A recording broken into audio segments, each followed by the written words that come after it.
Table tennis. Like several other sports, such as bowling and billiards, table tennis was inspired by bad weather. Basically, it's an indoor version of an outdoor game of tennis. Some say it was invented on a cold, rainy day in South Africa. Others say it got its start in the United States, and still others argue that it was first played by British Army officers stationed in India. However, most experts agree that it came into being in England around 1890. The original table tennis equipment was all homemade. The ball was tightly wound string, books put down the middle of the table served as the first net. The paddles were cut from thick pieces of cardboard. As the game gained popularity, the equipment improved. The books were the first thing to go. An old badminton net was cut down to size and hung across the dining room table.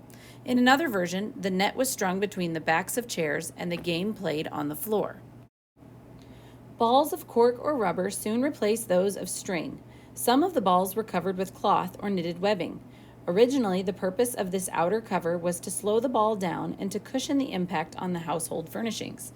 But it was soon discovered that it also made the game more fun by causing the ball to spin in all sorts of fantastic ways. The balls we use for table tennis today were invented in the United States as toys for toddlers. On a visit to America in 1901, Englishman James Gribb noticed a group of children playing with hollow celluloid balls in various colors. Returning to England with a suitcase full of the balls, he tried them out at table tennis and found they were perfectly suited to the game. The original cardboard paddles fell apart very quickly. A sturdier substance was needed. Wood, you'd think, would have been the obvious choice. It wasn't. Instead, somebody invented a truly bizarre contraption, a paddle with an exceedingly long handle and a hollow striking surface, covered with hard leather. It looked and sounded like a little drum.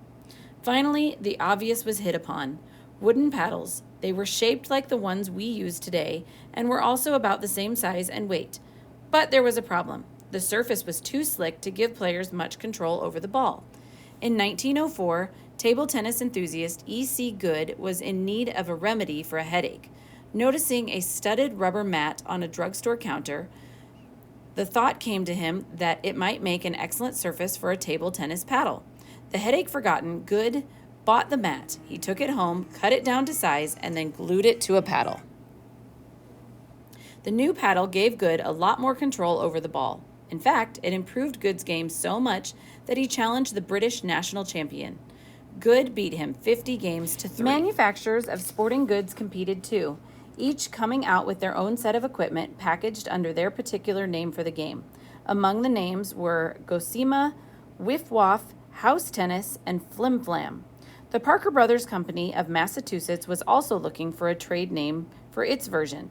One day in 1920, an employee noticed that when the ball hit the table, it sounded like pong, and when it hit the paddle, it sounded like ping. And just like that, a great new name for the game was born: Pong Ping. Of course, a little improvement was needed here. In this case, a switch in the word order, and it's been ping pong ever since. At the 1956 World Table Tennis Championships, Richard Bergman of England held up a match for an hour because the ball in use was too soft and not really round. He examined 192 balls before he found one to his liking. The longest ever ping pong rally in a championship match occurred in 1936. The rally lasted for 1 hour and 58 minutes.